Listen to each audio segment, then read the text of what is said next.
Good evening, everyone. Um, we are in, I don't know, week 10 or 11, something like that, of the Truth or Happiness Dhamma study. Tonight we'll discuss Karma and Rebirth, and I'll introduce and give a little talk on hindrances to practice. But first, let's meditate. So find your relaxed meditative posture. There's no one here. Okay. Find your relaxed meditative posture, holding your back straight but not stiff. Aligned with your shoulders, nose aligned with your navel. And holding yourself very loosely, very gently, very lovingly. Allow yourselves to settle into this room, settle onto your seats, settle into your bodies, and settle into your minds.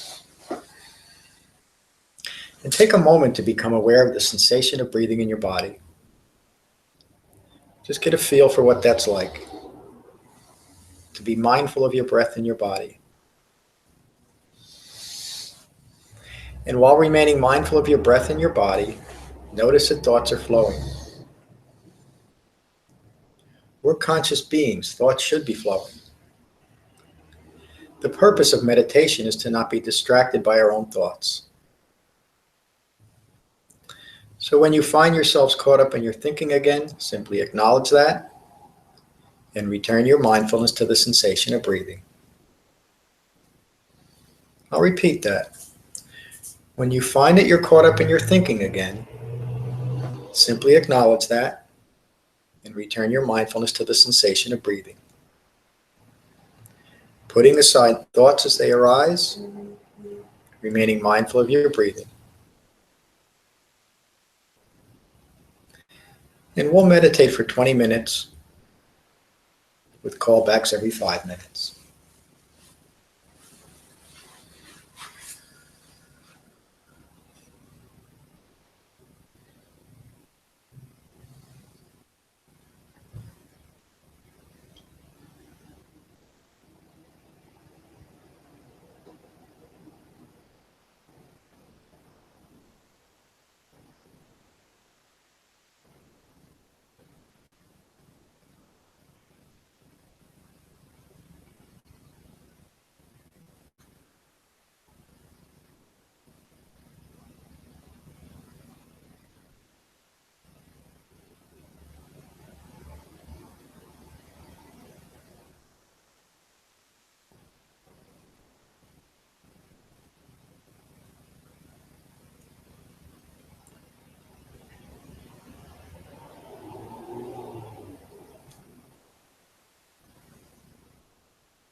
relaxing your thoughts, remaining mindful of your breathing.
Relaxing your thoughts, remaining mindful of your breathing.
relaxing your thoughts, remaining mindful of your breathing. If a persistent thought or feeling arises, stay with it for a moment or two. Recognize it as impermanent and return your mindfulness to the sensation of breathing. And we'll meditate for 5 more minutes.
Notice the quality of your mind. Be at peace with your mind. And when you're ready, you can gently open your eyes.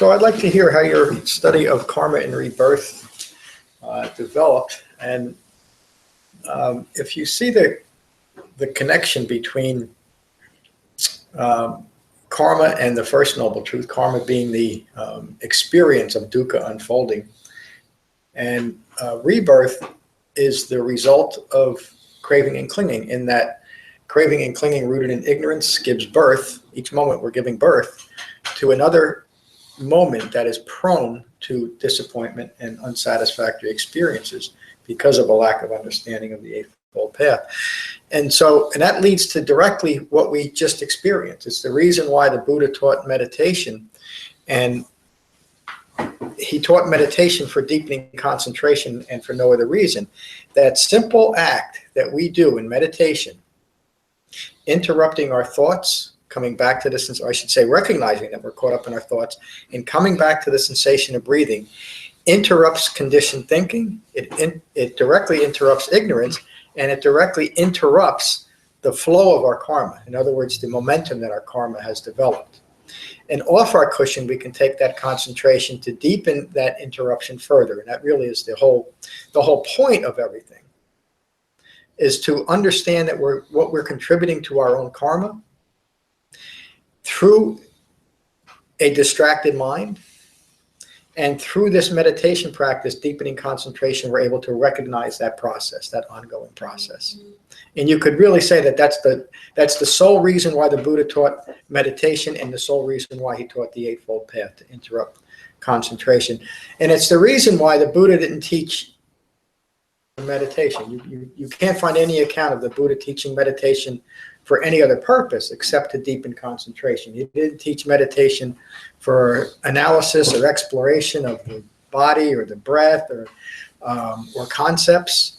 He taught it in a very simple and direct way, because he understood in such a profound manner the nature of distraction. I know you've heard me say that the Buddha could have nearly as accurately described the First Noble Truth as saying there is distraction, because it is dukkha. It's because our preoccupation with dukkha that leads to a distracted mind. And so we can often, and the Buddha did this, the Buddha studied other meditation techniques before he came to this one, which was something he developed, or he spontaneously experienced as a 5-year-old boy and remembered at 36 years old. He studied other meditation techniques that were very popular at the time, and they're very similar to meditation techniques that are around today.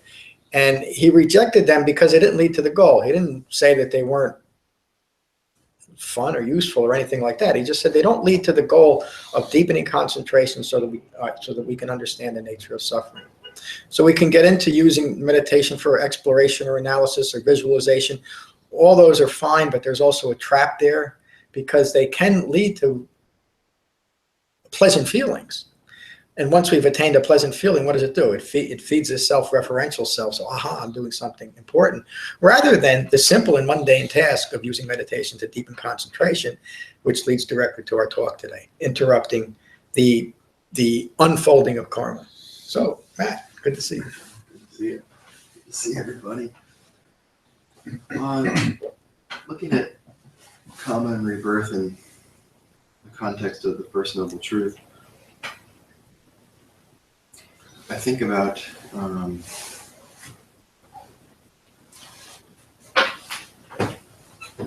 it kind of ties into tonight's talk on the Five Hindrances, and that sort of sensual desire is a distraction that can lead to another moment birthed in ignorance, following along this experience of a self who's suffering, who's distracted, or is lost. Ill will, same. Laziness or sloth or torpor, each of those hindrances generate suffering. So when I'm any of those, I'm too late. I've already missed the opportunity to recognize myself there. And in turn, I've gone down the path of disappointment, dissatisfaction, upset, whatever. Yeah. So I find that when I'm able to see myself in action and able to see myself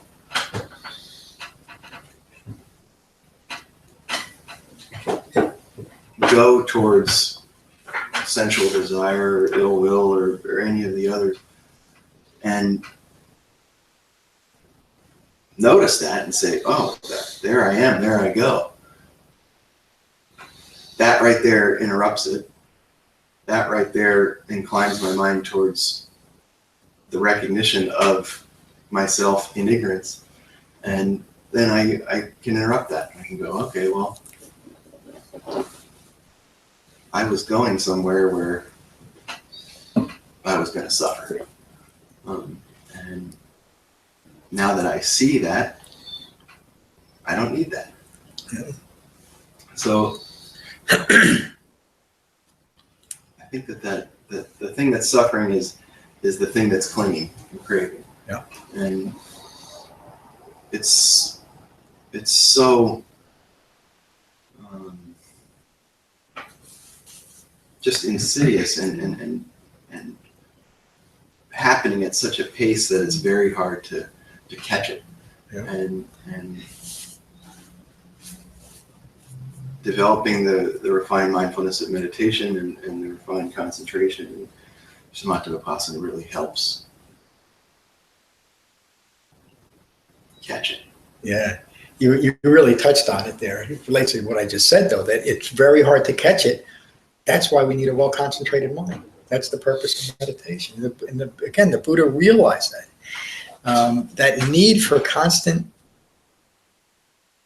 sensory fulfillment is one of the reasons why there's a number of different so-called meditation techniques, because they fulfill that requirement of I can meditate, but I can also fulfill that need for sensory, especially when we use meditation within a singular context. In other words, to create a certain feeling or a certain awareness of something. And it does, it usually feels good. It's just another distraction. Not as severe as taking a drink or a drug or some other compulsive type of behavior that makes us feel good in the moment. But it's just as distracting from the Buddhist purpose. Again, it's fine to do these other things. It just doesn't fit in with developing an understanding of karma precisely for that, where the self-referential ego self is always looking for subtle ways of finding sensory fulfillment, even within something called Buddhism. Let me keep satisfying this ego. The main reason why people have such a difficult time with a simple and basic concentration practice, meditation practice, is because it's boring. And what is the feeling of boredom? Bored right now, it's because I need something to give me some sensory fulfillment. That's all that it is. That's where boredom arises from. Boredom arises from a lack of concentration. Give in to boredom by trying to substitute something or just giving up meditation altogether because we feel frustrated. We just can't do it. It's too hard. We're giving into that thing that we should notice as a hindrance that we'll talk about in just a moment. It's one of the reasons why I teach, and I think really good meditation teachers will teach it this way, short periods of meditation, especially to begin with, but even long-term, because then we're not grappling with boredom. Anybody can sit quietly for 1 or 2 minutes to begin a meditation practice and be mindful of their breath. And you build on that. Instead of struggling with boredom or chasing after something else as a substitute for your boredom, develop a concentration practice through meditation. So thank you for bringing that up. Luke, good to see you. Good to see you too. How you doing? Doing pretty well. Good. Glad to be back. It's been a few weeks. Matt's always a tough act to follow. I got a call on him last week. Yeah, I think self-observation, really just looking and observing this perpetual suffering going on in myself. stemming from looking for sensory stimulus, I guess. Yeah. You know what I mean? Starting off just as simple as like going into the convenience store in the morning and you watch, you know, people filing in and out, getting their coffee, getting their sugar, getting their fixes, Yeah. and it starts right there at that early time of day. And you can see that people are just totally unconscious of it, but they know that they need caffeine, and they know that, you know, they're not going to be as effective in their day without it. So they're just sort of surrendering and just going and jumping on the line, and it feels right and feels natural. And I can kind of see where that starts earlier, like just watching my children with like screen time, and we're trying to like keep that to a minimum as much as possible. And that's been an ongoing battle that's getting, you know, tougher by the day. But just, this is like a true addiction in like a 2, 3, 4 year, you know, just young kids, and they're totally helpless to it. You know what I mean? Completely helpless to it, and will claw each other's eyes out and do whatever they have to do to get more of this fix that they think they need. They think they need. You gave me, thank you. While you were talking about those people getting coffee in the morning, I was thinking that they should change the sign to Starbucks to Dukkha, because it's the beginning of it for most people. I was thinking about this the other night, and it relates to what you just said about TV. I'm old enough to remember, and my parents were, they didn't spend the money for a little while, but I'm old enough to remember living in a house without TV. I think I was about maybe 5, 6, or 7 before we got our first TV. And up until that point, I was mostly, and my brothers and sisters, we were responsible for keeping ourselves entertained. And we did that by, you know, hanging out in the woods and playing sports or playing cops and robbers, or, you know, you can't play cowboys and Indians anymore, but we played a lot of that, and war. But we had a lot of fun. We were relating to each other. And then we got a TV. And very quickly, we all fell into, this was now our experience. We were gaining our reality by interfacing with this thing that was completely unreal. And that's not to say that I spent my whole childhood in front of a TV, but it became a great distraction for me, even though I loved being outside and doing all those other things and playing sports. And it's become, and that experience has been, think about how much time we spend in front of a screen, whether it's a TV or our Facebook page or our computer. It's become one giant distraction, you know, and it's very convenient, because what does it do? It distracts us in such a subtle way we don't even realize that we're losing our minds here. You know, we just don't see it. It's also mostly very pleasant until, you know, I remember I was sitting in front of the TV when Lee Harvey Oswald killed Jack Ruby. I saw it. You know, I still wonder what effect that's had on me. What effect has it had on me, folks? I mean, but talk about something that was unreal. I was laying in a hospital bed when the World Trade Center came down. You know, that was like a dream, but there it was, you know, in front of me. But I was removed from it. You know, it still was. In fact, I remember I was in a morphine haze because I was in a hospital in a lot of pain. But it still seemed like a dream. It was on this thing that presents life, but not in real terms, even though it was right in front of me. It was hard for me, and I think for many people, to realize this really occurred. And I don't mean to get onto this rant, but worldly causes and conditions, we become desensitized to the incredible violence in the world because it's in front of us all the time. You know, and it's presented almost as a show. We're not involved in it. And again, excuse the rant, but you really touched on something. And that constant need for distraction now removes us completely from reality. From that, we create this ongoing process of giving birth because of that ignorance, because we don't really know. Thank you for bringing it up. Sorry for the rant, but we'll continue. Kevin, good to see you tonight. Good to see you, John. Good to see everybody.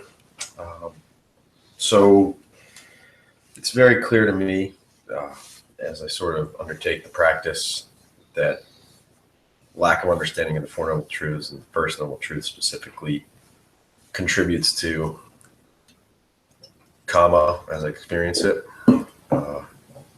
it's also become very clear to me that this process of emptying, what's causing that karma, the lack of understanding.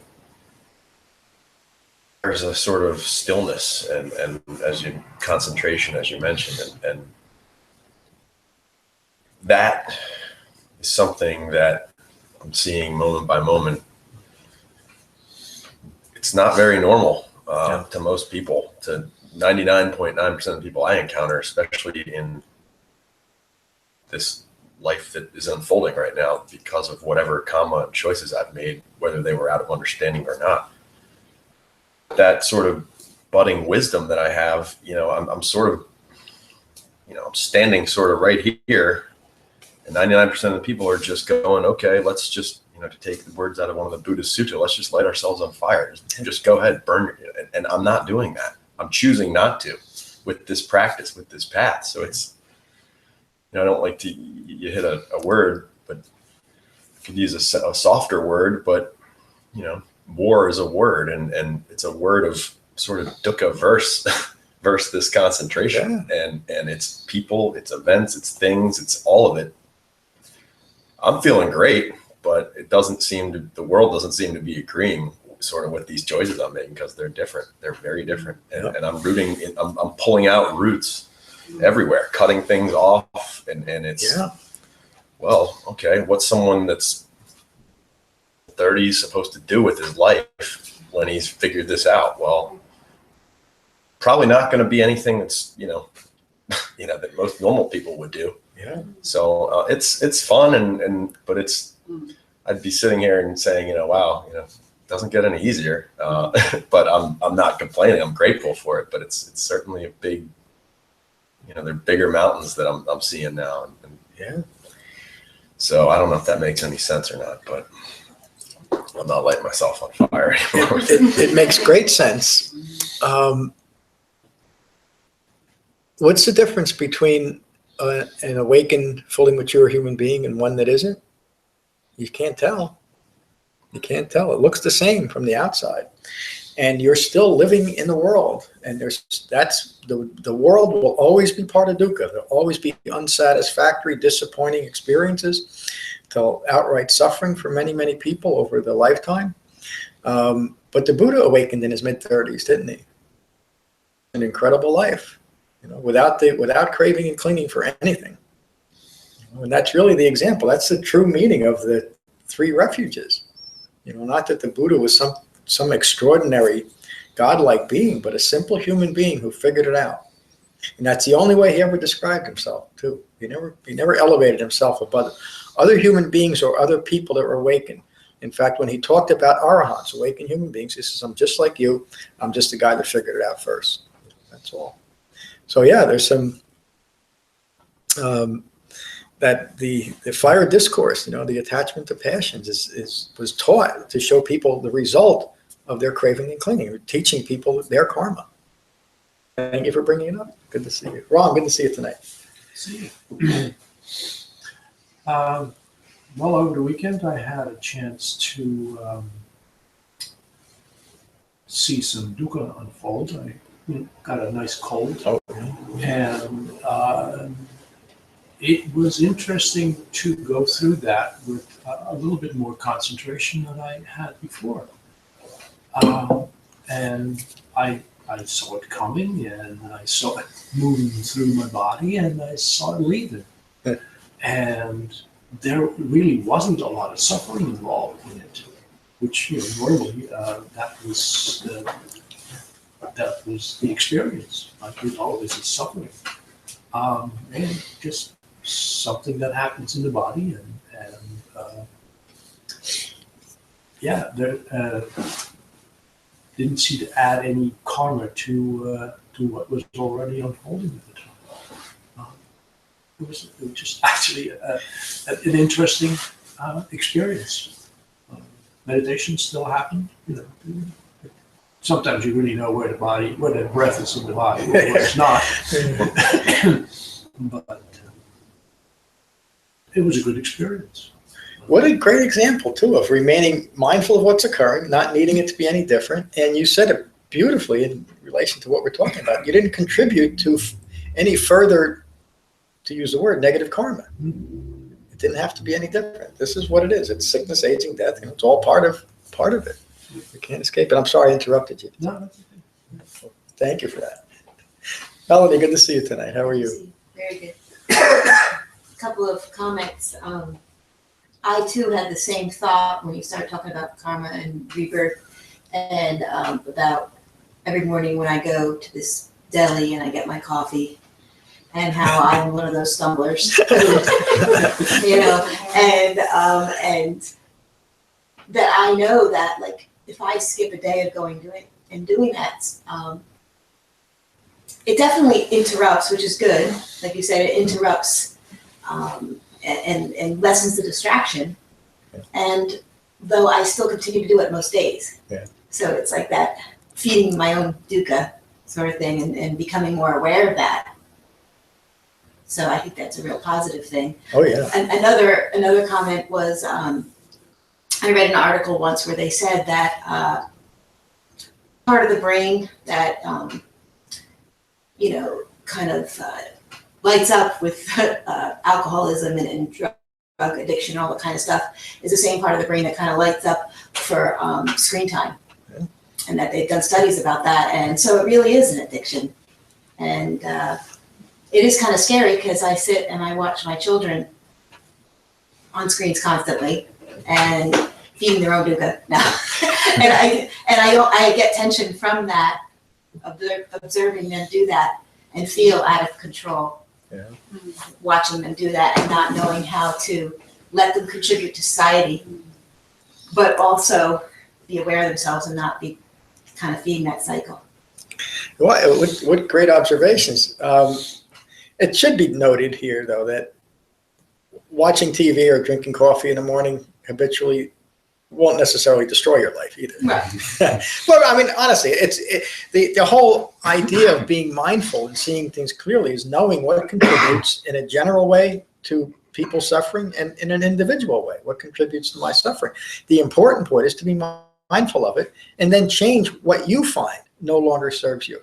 Remember, the Buddha taught an Eightfold Path as the middle path, and what he means by that is we're allowed to be human beings as we develop the Dhamma. And if we're judging ourselves harshly, we're judging our children harshly for being little human beings. Exactly. That's antithetical, excuse the word, to the Dhamma too, judging anything harshly. But what's important is to recognize what's occurring. So I hope none of you, if you're used to going to Starbucks first thing in the morning, go and enjoy it.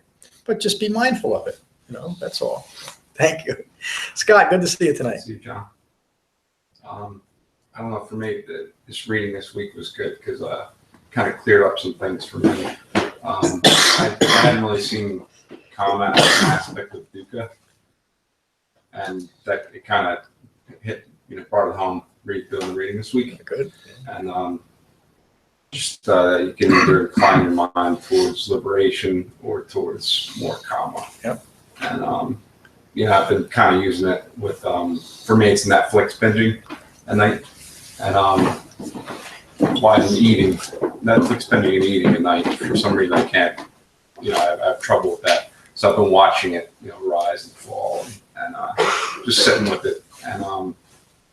And I'm still doing it, which is fun, which is okay, But I'm actually seeing it kind of the desire kind of rise up and fall down again. It's becoming more clear. Which is cool. Yeah, again, you're developing that mindfulness. When is that Kevin Spacey thing with him and his president? When is that out? House of Cards. House of Cards. That's hard. What a good show. Just great acting. I binge watched that last year. And I enjoyed it. And I didn't judge myself too much. No, I think I just saw last year. Jiddu Krishnamurti used to say, and it relates directly to, he was teaching karma when he said this. He said it often. He gave a lot of speeches, a lot of talks. He said, look at the life you're living. If you want to know your karma, look at the life you're living. Take a look in the mirror, because that's it. That's your karma. If you want to change it, then you can develop a deep concentration practice within the framework of the Eightfold Path, and you can literally turn your karma around, and eventually cease giving birth to any moment that is rooted in ignorance. It's a great teaching. Thank you. Good to see you, my friend. How are you, Keith? Wonderful, thank you. I'm Good. happy to be here. So I have a relationship that fell apart very recently, and it has been in a downward spiral for a long time, but it's so dramatic and so much breaking up and making up, and that it's sort of it's a distraction, and it's something that you kind of feed off of. And I finally am at a point where I could recognize what was going on and was able to let the whole thing go and let all of that stress that I was thriving off of. And what a difference.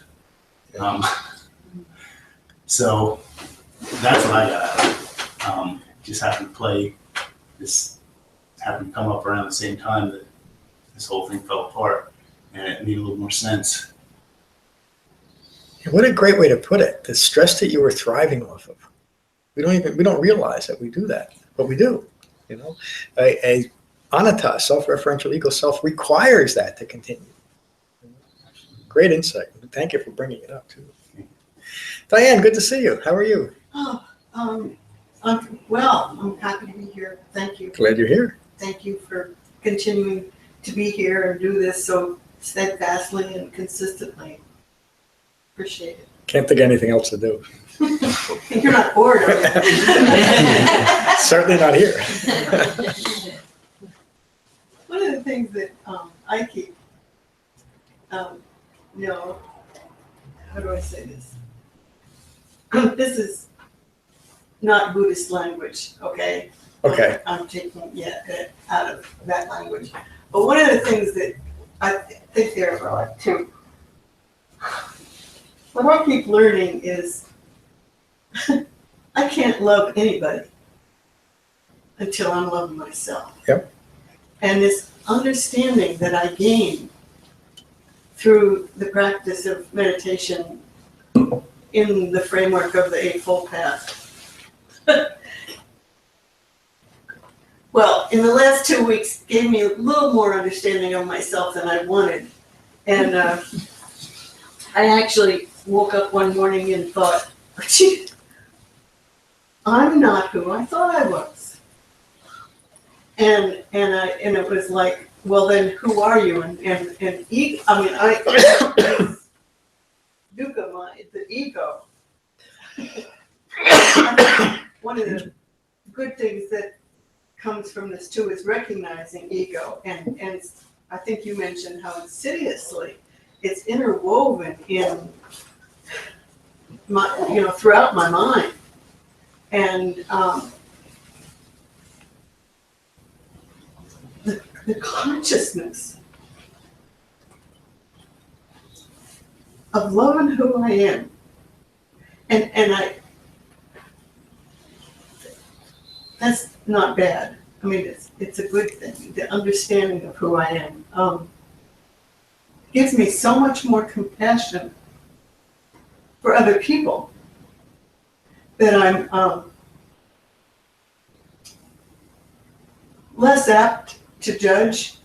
I mean, I think this karma and rebirth thing that you're talking about, it makes perfect, and I've heard this before, and I like this part of it.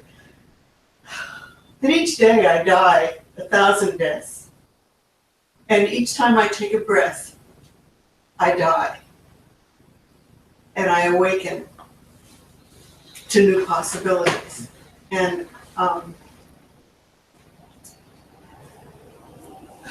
the thing I've also noticed, and this isn't in what we studied or anything, but one of the things I've noticed is, in my process, I'm, detoxifying my body and working at watching what I eat and all that kind of stuff, and exercise and everything. And I find that my body actually goes through these healing crises where things erupt. And it's like, where did that come from? Or, what germ how to pick up? And ego has a heyday with sickness, I think, and in my mind, in my life anyway. And it takes because I do a lot of self-battering. Oh, you got sick. All this good stuff that you're doing is it worth it? It's so expensive. Why are you doing that? I mean, the ego has a heyday. And then I come out of it. And what's happening is each time something like this happens, I begin to recognize, oh, this is what's going on. It's okay, like Ram was talking about. I can just watch it go through its process and do what I need to do to take care of me and to keep loving me. And that's where I keep coming back to this loving who I am and being gentle through it all. I mean, that's, I think, the first step in loving who I am is this gentleness. Just and it's a big red flag. Whenever I'm beating myself up, I can take a breath and be gentle with myself. And that's, it, in my opinion, doesn't get any better than that. And that's enough. Thank you. That was beautiful. The most loving thing we can do for ourselves and all others is to take to the Dhamma and awaken. And that doesn't mean that we shouldn't be caring and compassionate along the way. But again, the most compassionate thing we can do is to understand the nature of our own suffering, and then we can truly be of service and be really helpful to other people.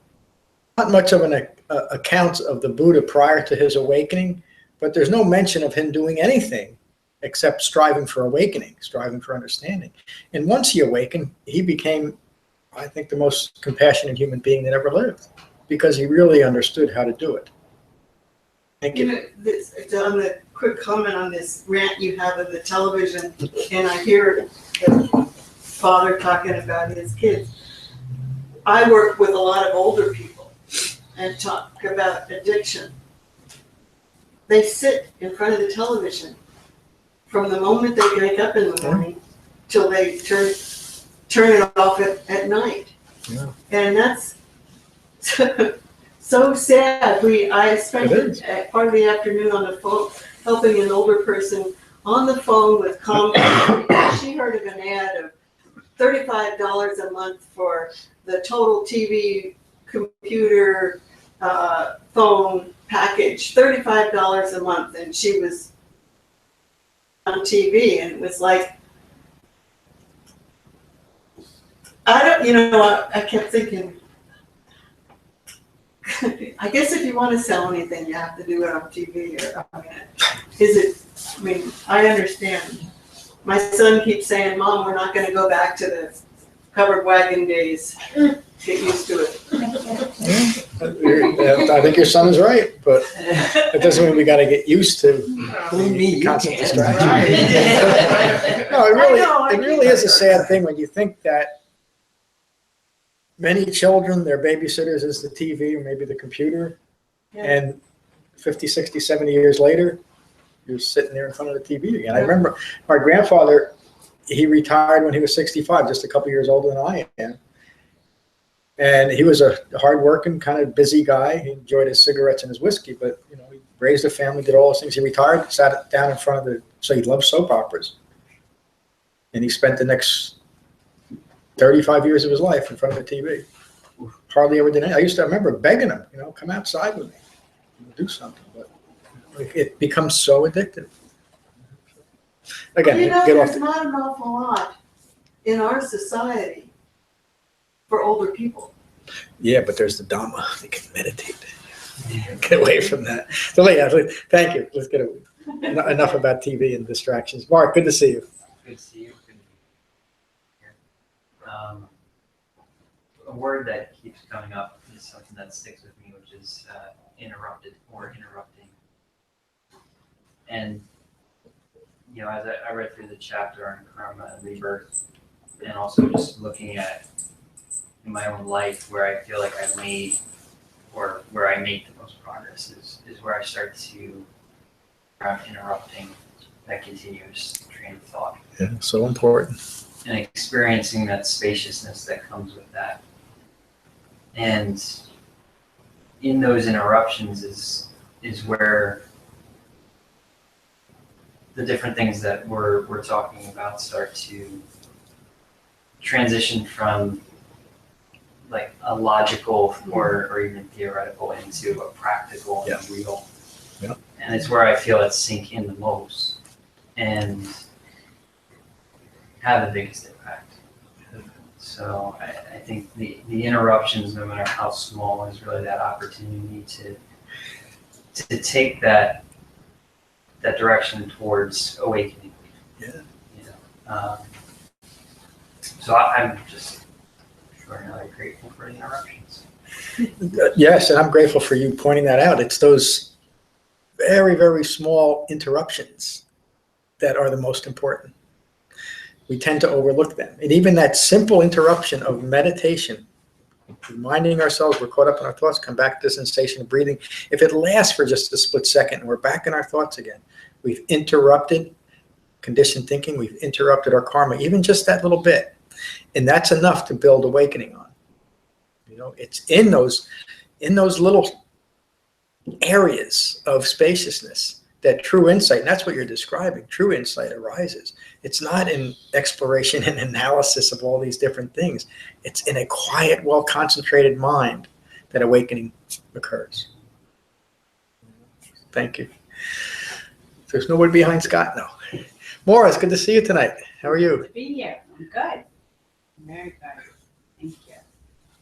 I don't have much to add on. Everybody's kind of set it off.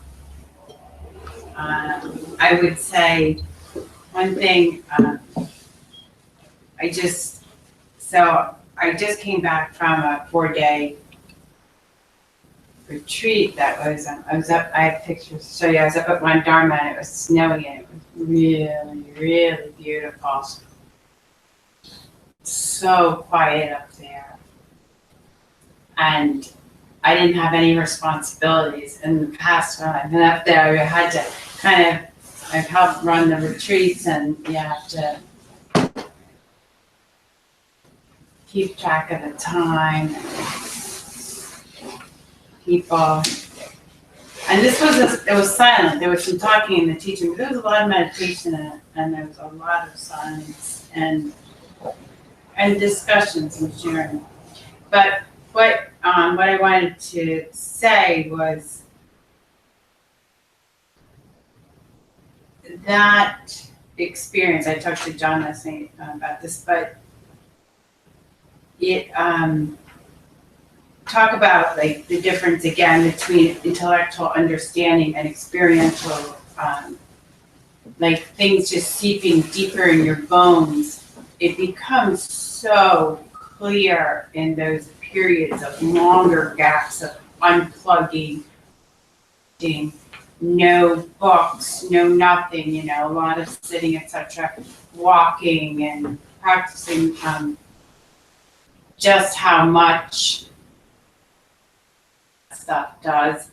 And I from my own personal self, I was quite shocked at the level of like the real level, whatever it is, like of stress that I was adding to my own life, that I was carrying, just even thought-wise, in relation to work, the way that I had a relationship to it was, and I've really been working on this stuff, so I think it's really gotten better, but woo, like you see it like still like, it's just freaky, really freaky, the amount of layers of suffering.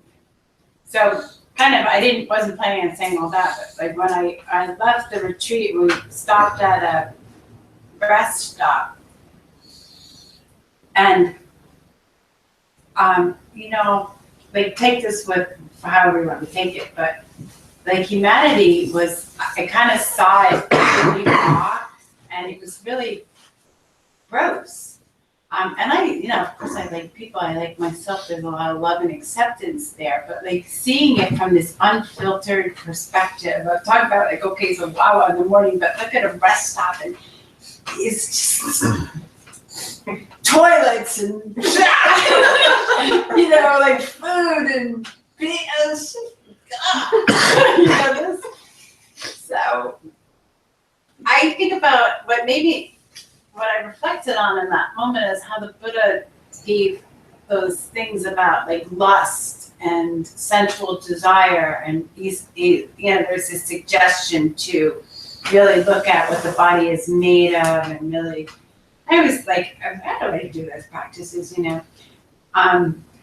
of looking, think of pus and urine and all this stuff that they're made of, and that's how like he would say to the monks, kind of it's a good idea to do if you're having lust or something, whatever. But in that quiet, like you kind of, that stuff kind of just, oh yeah, that's like what it is. It kind of naturally arises somewhat, right? I don't know. So what does that have to do with karma and rebirth? What it has to me a very clear connection, because very clear that the practice themselves, creating space, seeing the suffering more clearly, has a momentum of letting those things fall away, and they really don't hold a lot of, they become clearer as the dukkha that they are. Okay, heard it, know it, but it becomes very tactile. So today was a really great day for, I would just say, at work. The whole day was just a delightful day, and a few little normal jags came up, and I was like, just don't, I could see the mind start to just incline a little bit to, ooh. My boss always, I get a lot triggered by her. She's fine, but she's a little hysterical. And so I got like my first ping in the email like 6:15, and I was like, like normally I would just start going, why did she have to email me at 6:15 in the morning about it? And I'm just like, so I just didn't go there. And it was so lovely. So anyway, I really was focused on not adding to further suffering today, whether craving, clinging, aversion, whatever. Stay on the breath, keep moving, keep in my body. And I was so glad I got to come tonight too. I kept thinking of that. Every moment is a moment that has an opportunity to release tension. And for the first day, this is the end of it. First day I'm at the retreat, I had a lot of tension in my body. I had to work very hard to get it settled down through restorative and qigong and everything. And then after that, it was like, I have a new body. It's so weird. I don't want to so I'm a little attached to having a tension-free body right now. I'm a little attached to it, so I'm going to really try to protect it and practice rigorously. It's the only thing that makes any sense. Thanks. Thank you. Well, it's good to see you tonight. How are you? Good to see you. Good. Thank you. I've been experiencing karma recently. Just this last week, I found that I was creating more negative karma and directly feeling it in my body. And I was actually feeling pain and headaches and stomach aches and all this stuff of worry and things that I have no control of, or I don't have a lot of control of. And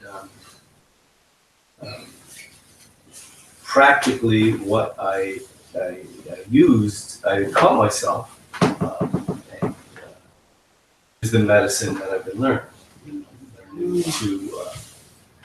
to use the concentration more. You really brought that out to me.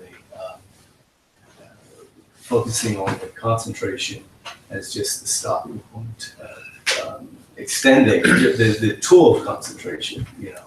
and to use that throughout the day, even not in meditation, just trying to use that tool of concentrating, just being somewhere, just visually, stopping the mind and focusing on a single point. And then when I found myself, oh, that's hurting, they're like, oh, okay, directly related to the mind, and breathe, see the pattern, and make a choice. Do I want to continue, or let it go? So that's what I've tried to do this last week. It sounds like you succeeded. I mean, that's the essence of interrupting. Yeah. You described it beautifully. Thank you. Thanks. Frank, good to see you. Good to see you. Good to be here. And, see Yeah, everybody. everybody's wondering what happened to Frank. Well, there he is, right there. Thanks for everybody who shared it for me. Good stuff tonight. I've been traveling. Last week I was in one of the busiest cities I ever was in my life, in London, and talk about distraction and attachment. But I felt like I was experiencing it like from a bird's eye view. I was kind of in it, but kind of out of it at the same time. And I had, I don't know if I had jet lag or what, but I was kind of off my sleeping patterns. And then on Sunday, I've been meditating pretty regularly. I do probably like an hour a day. Sunday, I did my morning meditation, and something happened in my house. I have adult children living home. And it's kind of like connected with what Matt said. I kind of got caught in the moment with anger, ill will, whatever you want to call it. And I went down that path, and it was like way too late because I lost sight of my breath. I lost sight of the first and second noble truth, but I caught it at the third, noble truth. And I'm like, there's a path to get out of this, but I had to let that kind of like a fire just burn itself out, and that's what I experienced. And I was able to let it go. I didn't react, and my behavior is what changed, and it was a different result because of it. So I'm grateful. Wow. Thank you for that. Yeah, our behavior changes when our thinking changes. And you were able to interrupt, you were able to maintain your mindfulness. You didn't lose your mind in that situation, even though you had it sounds like a very, very strong emotion. The emotion or the feeling didn't lead to an act of mindlessness. It's exactly how it's supposed to develop, the practical applications of the Dhamma. So thank you for bringing that tonight. It's good to see you again. Liz, good to see you. How are you? Good to see you too.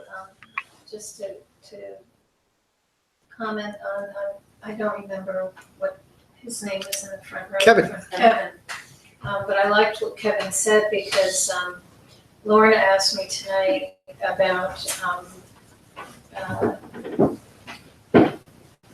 personal understandings of karma. We were talking about it for a moment, and I said, I'm still stuck on anatta, so I just have to let this whole karma discussion wash over me because I am steadfastly stuck in anatta. But I liked what was said about getting down the path in this process and feeling some accomplishments, but then sort of looking around and seeing that, yes, again, there's another big mountain right in front of us that we still have to get through. So it's it's the challenges of the information and the sort of advancing and retreating, the constant advancing and retreating of knowing how to be skillful, but then having unskillful moments and self-forgiveness and getting through that moment and sort of giving yourself permission to start over again. And to me, for me, it's the whole idea of anatta and the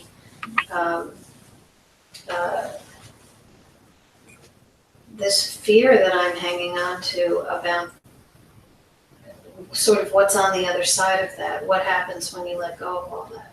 Yeah. And that idea of, John, you call it annihilation, but I call it losing myself, and it is losing yourself. I mean, that's what it's called, but it's that thing that you've held on to and defended you know, I'm one of 9 kids. I've had to defend myself my whole life. You know? It's really hard to, not impossible. So I guess what I'm saying is that we're all here because we want to work towards an awakening or being in a position of being a fully mature human being. That's the good news. And the bad news is we sit here wanting to be fully awakened human beings with, you know, in a state of, you know, full maturity. And, you know, it's not for sissies, that's for sure. Yeah, it's not. But that wanting, as long as it's not obsessive and compulsive, is part of skillful desire. You know, it's what keeps us going. It keeps us going into this. It keeps us getting up again, Yeah. doing it again, forgiving ourselves, and working towards the possibility. Yeah, and you can even say that that's an aspect of karma simply because of the necessity that's involved in that, in an understanding of the Four Noble Truths. So thank you for saying that. Lorna, good to see you tonight. How are you? I'm good, thank you. Well, I'm pleased to hear that more or less everybody's got very different ideas of what karma and rebirth is. Everybody's shot from all different angles, and I'm going to shoot from another one. I've been thinking that the karma and the rebirth, the karma is what you bring to that moment, and the rebirth is the next moment. And that moment, the moment there, it's like a point of an arrow. There's a definite moment, a definite point, and that moment is where your life is, right at that moment. Yep. It's like a point of an arrow, Yep. And it's right there, and that's where our life is. Not at the front, not at the back. Yep. It's right there at that point of karma and rebirth. I've also been thinking that your mind is always there, meaning your mind and your thoughts are always there. The stage,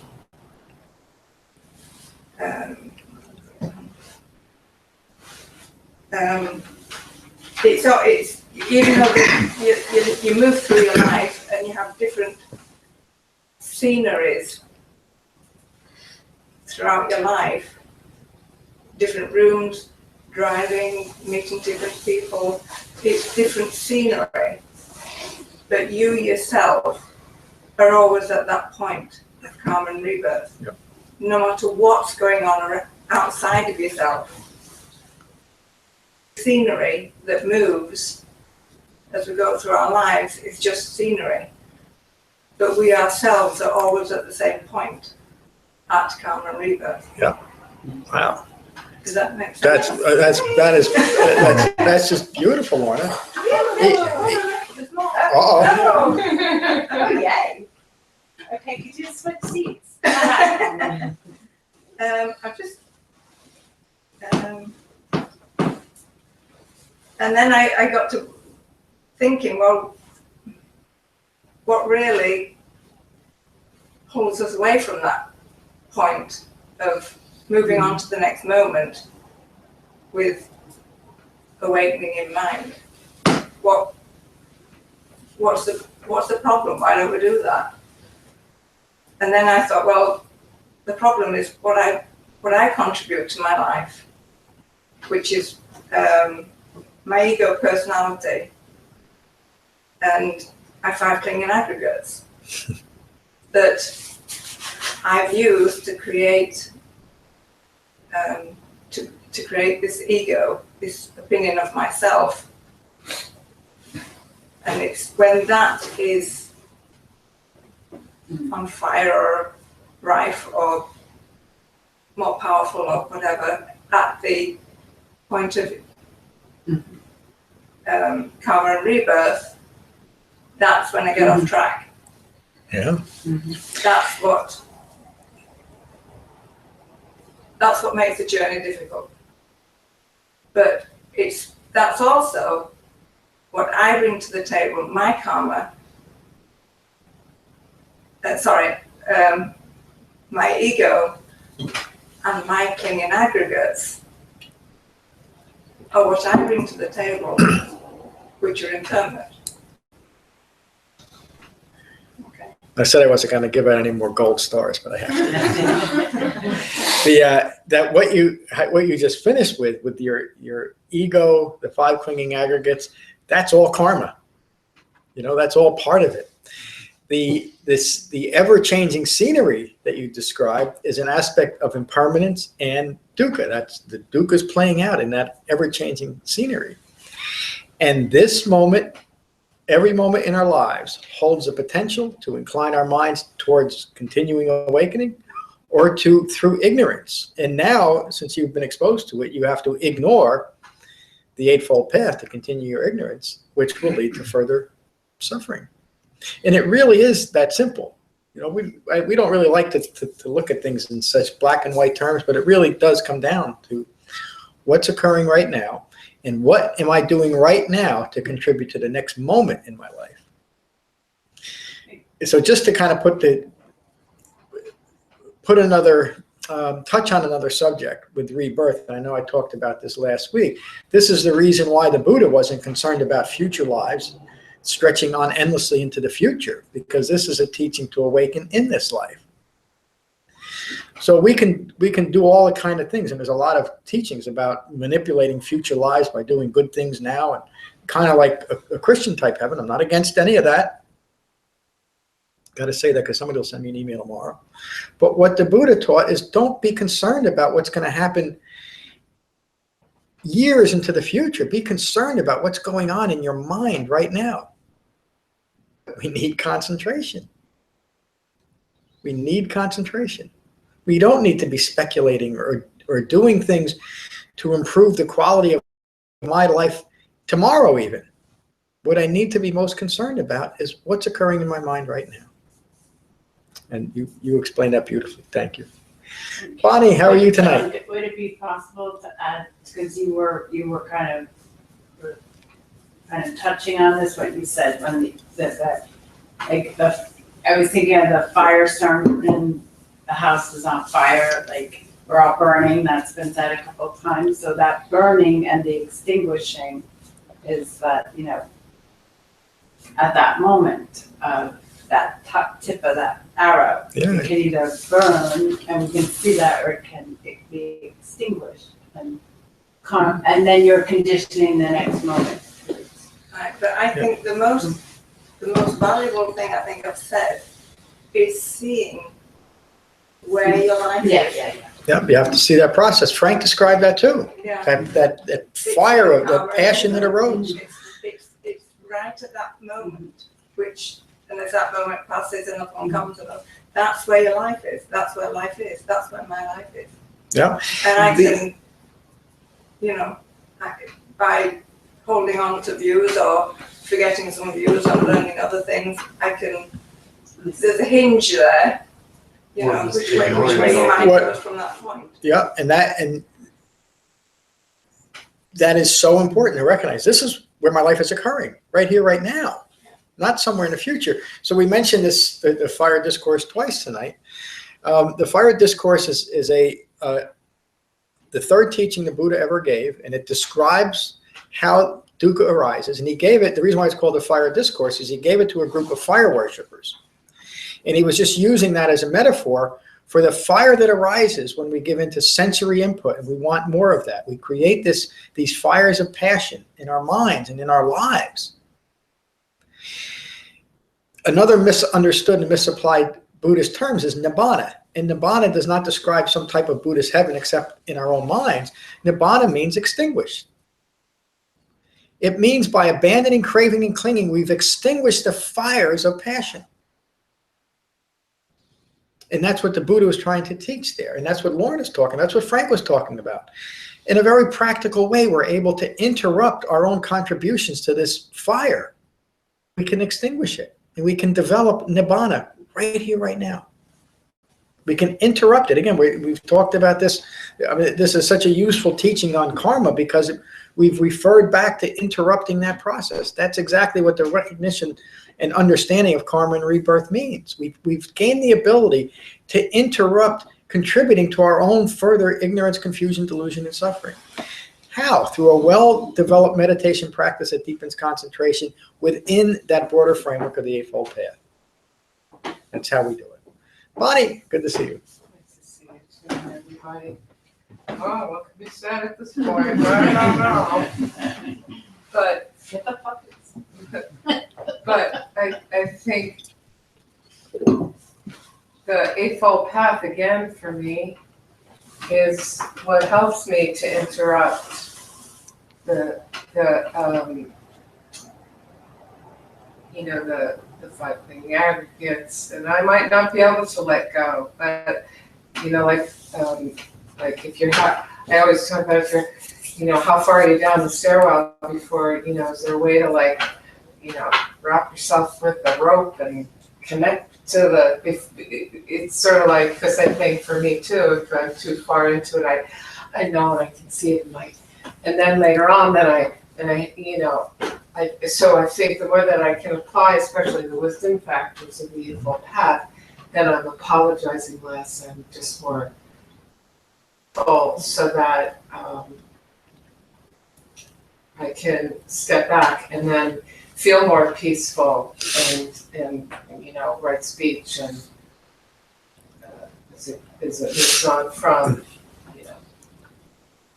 first to the wisdom of the view and my intention. So I think also hearing what everybody says, but how you began with the idea and explaining karma and rebirth, it makes so much, every time I hear it, it makes different, my understanding increases. Yeah. Yeah, that's exactly how it's supposed to be, how it develops. We have to keep revisiting these teachings because the more we revisit it, the more we understand how to actually apply it and how it fits into the Four Noble Truths. You said something very profound, that through developing wisdom, apologizing less. Yeah. And as we really, again, another practical example of developing the Dhamma. As we develop the framework of the Eightfold Path, we're simply not as hurtful or reckless with our own behavior. So certainly we'll find ourselves apologizing less and less because there's no reason for it anymore. That's the framework of the Eightfold Path. And as we deepen it, it doesn't mean that we're fully awakened, but as we deepen the development of the framework of the Eightfold Path, the great freedom that comes from knowing that we're not likely to harm ourselves or others anymore. Engaging in this practice. But if I do, like Dan was saying, I'm so much kinder to myself. Yeah. I don't have to you learn myself in the head of the ruler. Yeah, you're just a human being. Again, that first noble truth is so profound. That's not even the right explanation or the right what's the word? It's so much more than that because it explains everything. It explains everything that occurs in the world and in our minds. Dukkha occurs. Craving originates and clinging perpetuates individual suffering. When the Buddha described an awakened human being, he was describing Nibbana, the fires have been put out. He said, you're free from clinging. That's it. It's a lot though, isn't it? So, okay, the class has gotten on. I just want to introduce this briefly because you're going to read it this week. And Matt mentioned it earlier too, the 5 common hindrances to practice. These are something to be mindful of on our cushion, but also off our cushion, because these will occur. These will impact our lives. The first is censor your sensual desire. And remember on our cushions, that comes up as we're feeling bored. We need some kind of input. Ill will it can also occur, and that's why we use metta. We'll finish with metta tonight too. Sloth or sloth, laziness, torpor, or drowsiness. To a lot of things. When we have a lot of resistance to just quieting our minds and deepening concentration, often our bodies will react by saying, I'm just too tired. That's a common physical response to not wanting to do anything. It might even just getting up and going to work, we might feel exhausted. But in meditation, that can occur too. It also points to the need for taking care of our physical well-being too, just so we have the energy to do this. Restlessness and worry is something that can always come up. And doubt, uncertainty, or skepticism, especially in the beginning, and especially if we are influenced by people that think meditation is just for fools, or even worse, that there's something dangerous about meditation. That can happen a lot. So these are, I'm not going to talk any longer about this, but read it this week. We'll discuss it next week. And also read it in the context of what we're developing, the Four Noble Truths, and how it relates to suffering and bringing that to cessation. So any questions or comments about our class tonight? Okay, so let's just finish with the Buddha's words on metta. So find your relaxed meditative posture and gently close your eyes and gently close your mouths. And take a moment to become aware of the sensation of breathing in your body. And let that mindfulness of your breath cease any distracting thoughts to the past or to the future that may have arisen from our talk tonight. And these are the Buddha's words on metta from the Karaniya Metta Sutta. This is what should be done by one who is skilled in goodness and who knows the path of peace. Let them be able and upright, straightforward and gentle in speech, humble and not conceited, contented and easily satisfied, unburdened with duties and frugal in their ways, peaceful and calm and wise and skillful, not proud or demanding in nature. Let them not do the slightest thing that the wise would later reprove. Wishing in gladness and in safety, may all beings be at ease. Whatever living beings there may be, whether they are weak or strong, omitting none, the great or the mighty, medium, short or small, the seen and the unseen, those living near and far away, those born and to be born, may all beings be at ease. Let none deceive another or despise any being in any state. Let none through anger or ill will wish harm upon another. Even as a mother protects with her life her child, her only child, so with a boundless heart should one cherish all living beings. Radiating kindness over the entire world, spreading upwards to the skies and downwards to the depths, outwards and unbounded, freed from hatred and ill will. Whether standing or walking, seated or lying down, free from drowsiness, one should sustain this recollection.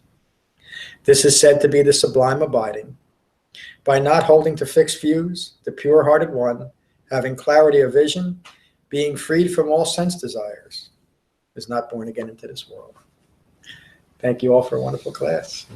Peace.